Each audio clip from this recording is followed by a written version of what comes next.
Assalamualaikum warahmatullahi wabarakatuh. Assalatu wa ala asrofil anbiya'i wal mursalin wa ala alihi ajmain amma ba'du. Puji dan syukur saya panjatkan kehadirat Allah Subhanahu wa taala, di mana kesempatan yang berbahagia ini saya akan memaparkan materi mengenai ma'rifatul Rasul. Dengan tidak mengurangi rasa hormat, perkenalkan nama saya Muhammad Arya Priyadi dari kelas C2 Akuntansi dengan nomor NPM 1021127. Baik, pembahasan kali ini mengenai 5 subjudul yang akan dibahas. Pertama ada hajatul insan ila Rasul, yaitu kebutuhan manusia kepada Rasul. Kedua yaitu ta'arif Rasul, pengertian Rasul. Ketiga makanatur Rasul, hakikat dan kedudukan Rasul. 4. Sifatul Rasul, sifat-sifat Rasul. Serta pembahasan yang akan saya bahas yang terakhir ialah mengenai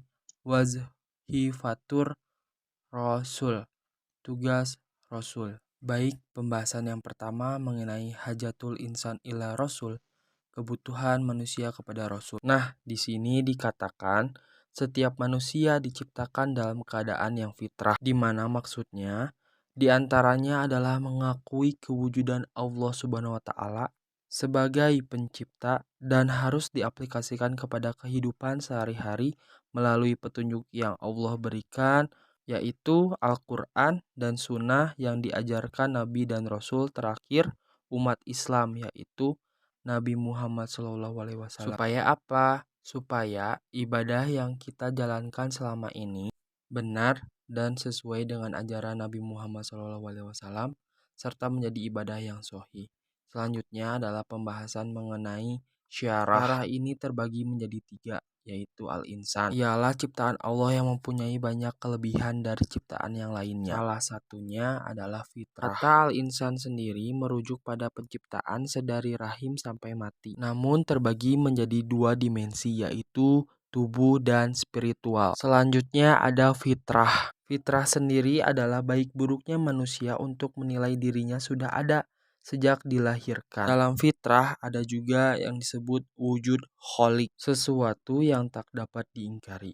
Perjanjian Allah pada manusia di dalam rahim. Ini dijelaskan pada surat Al-A'raf ayat 172, di mana artinya, apakah aku Tuhanmu? Mereka berkata, ya, kami menyaksikan. Selanjutnya ada ibadatul kholik, artinya manusia secara umum diperintahkan untuk mengabdi kepadanya. Ada pada surat Al-Baqarah ayat 21, di mana artinya, wahai manusia, sembahlah Allah yang menciptakan kamu dan orang-orang sebelum kamu. Yang ketiga di fitrah ada hayatul munadomah, yaitu petunjuk dari Allah untuk memandu manusia ke jalan yang baik. Dijelaskan pada surat Al-Qasas ayat 50. Pembahasan yang selanjutnya yaitu ibadah yang sahih. Supaya ibadah kita diterima Allah, maka kita harus mengikuti ajaran Rasul Allah, yaitu Nabiyana wa Nabiyana Muhammad Sallallahu Alaihi Wasallam. Pembahasan selanjutnya yaitu hidayatul Rasul. Auzubillahiminasyaitonirrajim. Bismillahirrahmanirrahim. Qul in kuntum tuhibbunallaha fattabi'uni yuhibbukumullahu wa yaghfir lakum dzunubakum. Wallahu ghafurur rahim. Shadaqallahul azim. Artinya, katakanlah Muhammad, jika kamu mencintai Allah, ikutilah aku. Niscaya Allah mencintaimu dan mengampuni dosa-dosamu. Allah Maha Pengampun lagi Maha Penyayang. Beliau adalah orang yang paling adil, bisa menahan diri, jujur, dan amanah. Maka Allah utus Rasul membawa risalahnya. Hidayatul Rasul ini terbagi menjadi 2. Yang pertama, mahrifatul kholik. Petunjuk Rasul digunakan untuk mengenal Allah.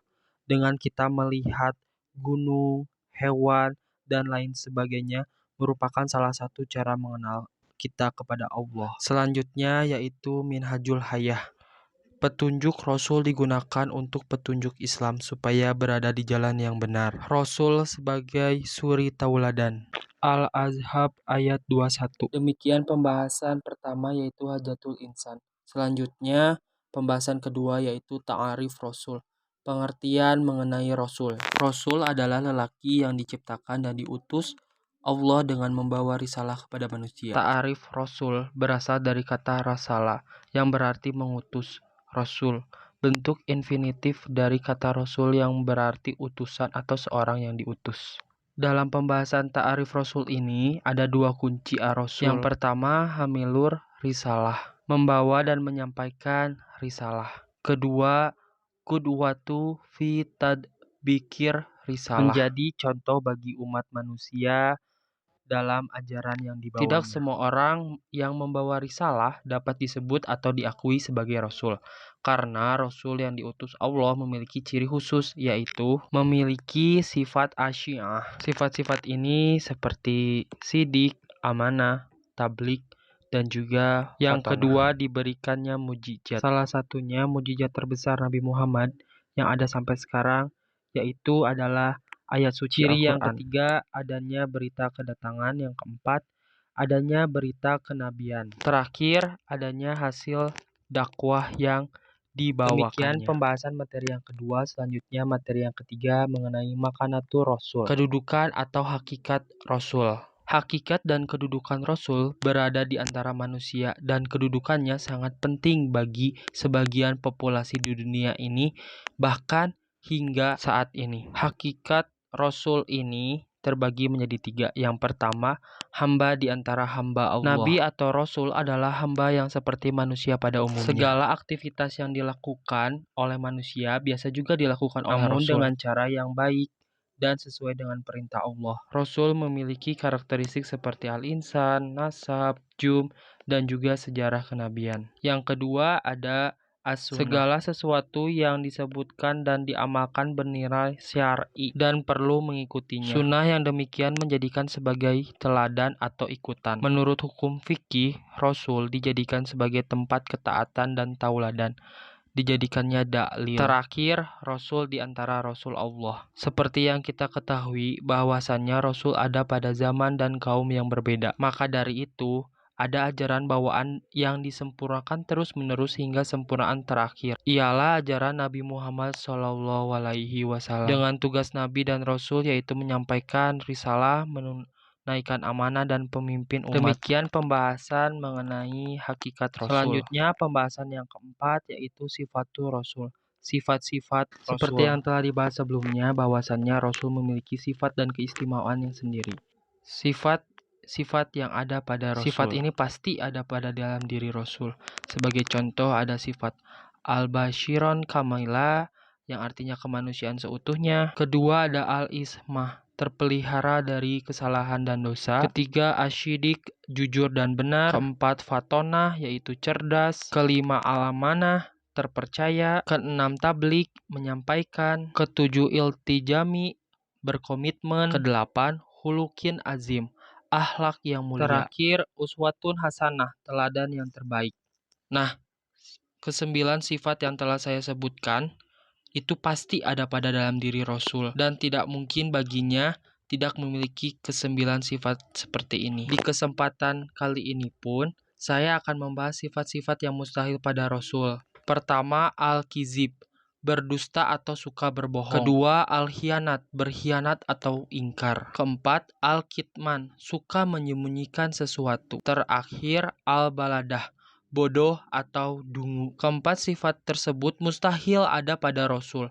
Tidak mungkin seorang Rasul memiliki keempat sifat seperti ini. Nah, materi yang keempat ini mengenai sifat-sifat Rasul dan yang mustahil bagi Rasul telah saya sampaikan. Selanjutnya materi terakhir yaitu wazhiyatur Rasul, tugas Rasul. Bukan tidak mungkin Allah menciptakan Rasul dan Nabi-Nya tanpa tujuan. Untuk memenuhi tujuan yang Allah berikan, Allah memberikan pula tugas yang harus diamalkan oleh Nabi dan Rasul ini. Untuk mengetahuinya, saya akan membahas tugas Rasul di kesempatan kali ini. Saya akan membahas tugas yang ada pada Rasul. Pertama, mengemban risalah dakwah. Mengemban risalah dakwah ini terbagi lagi menjadi dua. Yang pertama, dengan cara mempelajari, mengetahui, dan mengenal Sang Pencipta. Kedua, menyerukan kepada manusia agar mengetahui dan mengamalkan Islam. Nah, itu tugas dari mengemban risalah dakwah. Selanjutnya ada menegakkan agama Allah. Ini pun terbagi lagi menjadi 3. Pertama, melakukan dan mengamalkan khilafah. Kedua, membina kader untuk menjadi kekuatan inti. Dan yang ketiga, menggariskan metode dengan cara prosedur dakwah. Nah, itulah tugas dari Rasul. Sampai juga di penghujung pembahasan yang telah saya bahas dari kelima materi. Terima kasih telah menyaksikan, semoga bermanfaat. Video ini dibuat untuk memenuhi ETS PAI. Atas kurang lebihnya saya mohon maaf karena saya adalah manusia biasa. Salam hangat dari Muhammad Arya Priyadi kelas C2 Akuntansi dengan NPM 1022111. Sekali lagi saya ucapkan terima kasih. Wassalamualaikum warahmatullahi wabarakatuh.